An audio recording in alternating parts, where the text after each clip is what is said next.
Senica. Domáci nastúpia v modrých dresoch, proti ním zelený Tatran Prešov. Úvodu stretnutia ešte bude predchádzať drobná slávnosť. Poprosím Dušana Vrťa, športového riaditeľa FK Senica, aby zablahoželal dlhoročnej opore senického futbalu Jozefovi Ružičkovi, takisto dnes aktívny futbalista, hrajúci za starých pánov, dosahuje jubileum 50 rokov. Otázka jedna jediná, ako za tých 50 rokov by ste zhodnotili svoju spoluprácu so senickým klubom a čo vám tak najviac utkvelo v pamäti? No tak najviac mi utkveli v pamäti tí zápase Slovenskej národnej ligy, to bolo niečo super, aj atmosféra. Dá sa to zrovnať v podstate s tou atmosférou, jak je to teraz pri tejto Cargon lige. Veľmi pekne ďakujem, to bol pán Jozef Ružička, oslávenec 50-ka, nádherný vek, poprosím potlesk a teraz sa už venujme futbalovému stretnutia 13. kola Cargon ligy medzi FK Senica a Tatranom Prešov. Bleskové si ešte povedzme zostavy oboch tímov, najskôr hostia. Tatran Prešov, bránec číslo 23, Jakub Diviš, číslo 2, Michal Peter Bučko, 9, Avdia Vršajevič, 11, Peter Katona, 15, Ľubomír Mesároš, 18 bude mať Marian Farbák, 21, Martin Baran, 24, kapitán Jan Papaj, 18, Tomáš Josl, 31, Peter Petráš a 32, Peter Bašista.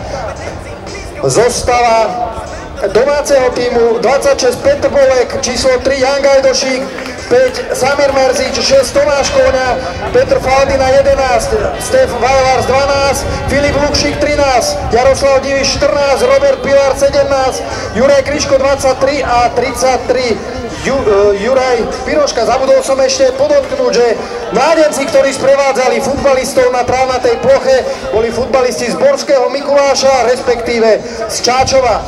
Ostal som vám dlžný ešte mená arbitrov.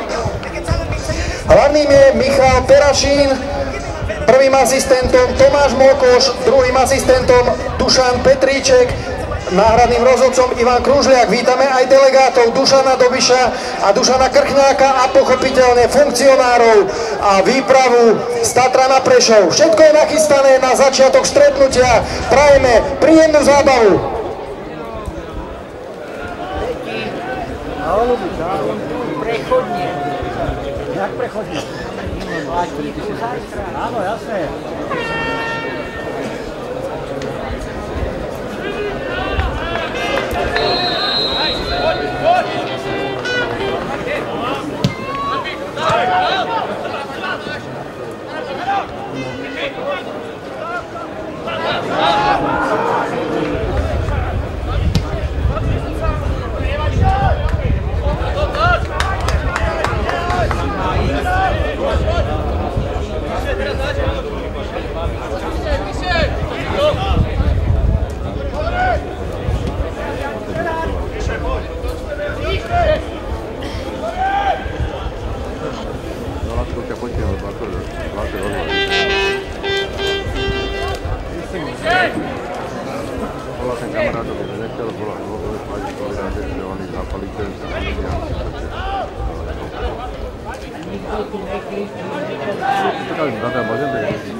A učí doma?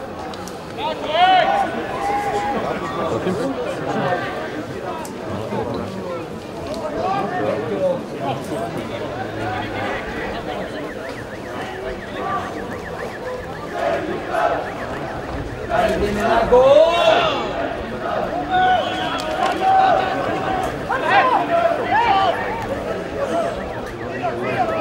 Nechaj!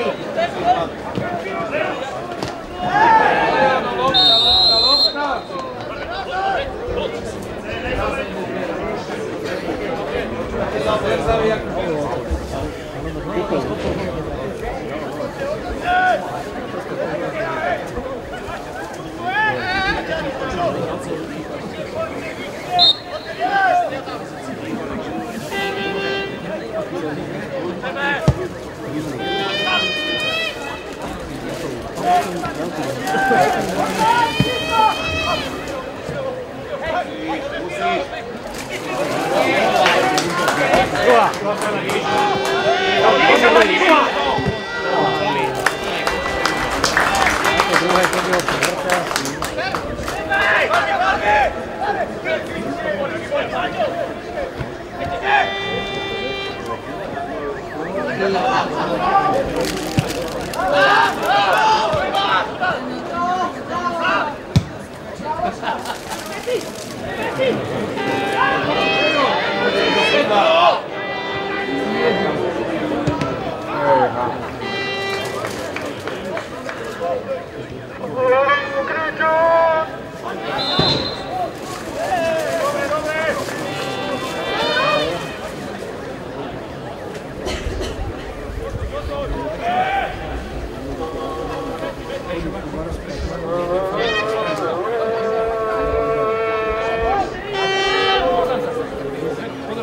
Ana Marika.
Nemáš čas sa vrátiť?